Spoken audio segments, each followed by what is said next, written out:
Hey there, YouTube. This is Nate. You're watching iRoll1s. Today I was going to talk about power gamers, but looking around, and I've seen a lot of videos on it, it's been done.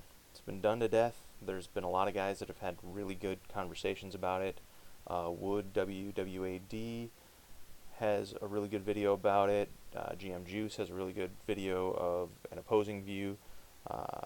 YouTube channel guy Freelyx, he has a video that pretty much describes exactly how I feel about the subject, so I really have nothing else to add.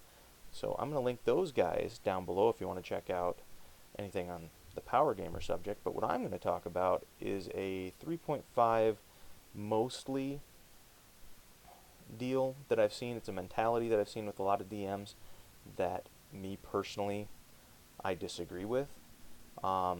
It could trickle over to 5th edition. I've never played 4th edition, so I don't know. But it has to do with skill usage, and particularly skills that aren't just random number kind of things. For this, I'm talking about like mainly diplomacy. And I like to make characters that are fairly diplomatic. I like to make characters that are in there. I make swashbucklers that have high charismas and like to get into that banter back and forth with NPCs and talk to them. And what I've seen with a lot of DMs, particularly DMs online, is the need to have that diplomacist actually be able to be a diplomacist. The lack of worry about, lack of basically even that their role mattering. So I can be an awesome diplomacist without rolling any dice, or if I do roll a dice and get a high diplomacy score, it doesn't matter as much as it should. It doesn't help me one way or another, really. It feels like it doesn't. It feels like I still have to show that I can convince this person how to do things. And I think that's a really ridiculous mechanic. I think it's a really ridiculous need of a DM to have. And I understand you don't want a guy to just walk up to another guy and say, "Hey, your mama's fat," and then roll a diplomacy roll, and all of a sudden that guy's his best friend. No, you don't want to do that. I get that. I understand that. But the point of D&D is for all of us. The point of any role-playing game is for us to enter a fantasy realm where we can be something that we're not, where we can be something really amazing. I enter a D&D realm and I want to be this charming, suave guy, and maybe I am outside of the D&D realm. I'm not, but maybe somebody else is, and they still do that. But maybe that's what they are. But most likely they enter the D&D realm and they're like, you know what? I want my guy to be really cool, even if I don't feel cool.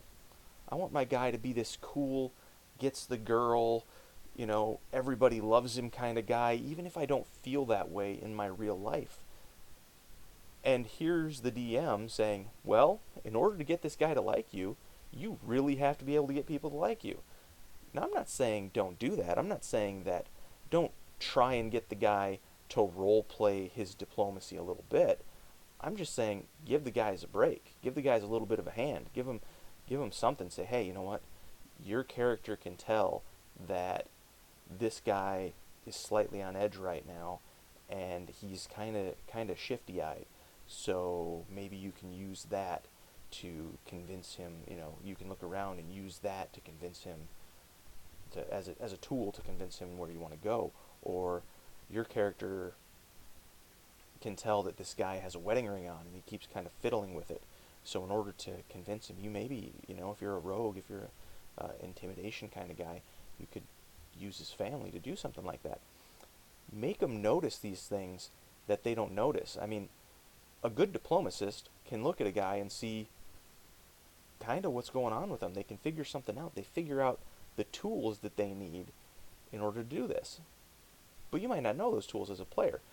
And the reason I think that the mechanic of saying, hey, you have to actually do this is ridiculous is because if you're having a guy do an acrobatics check so he can do a backflip off a wall, You don't make the guy roll the dice and then look at the acrobatics guy and say, hey, guess what? Go backflip off a wall. You don't make the barbarian who's wielding a giant two-handed sword actually know how to wield a giant two-handed sword. You don't do that. The rolls do that for you because, hey, we can't really do those things in real life.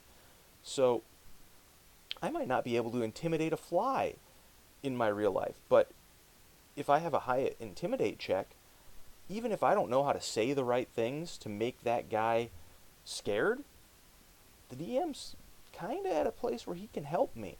This is what would scare this guy. This is what would freak this guy out.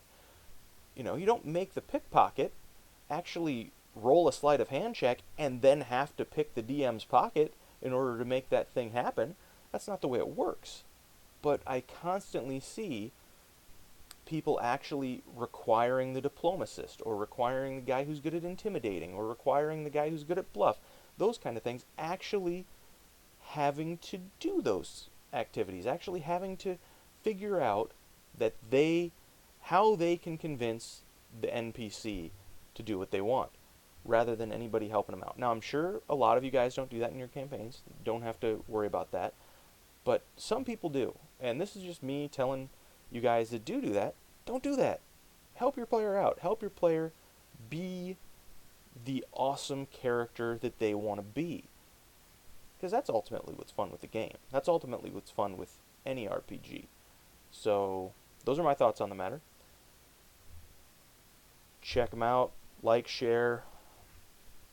Look in the description below and check out GMJuce, woodwwad, and Freelyx, and learn about power gaming, hear about power gaming, hear some people's opinions about power gaming. I'm out. Have some fun. Enjoy your games.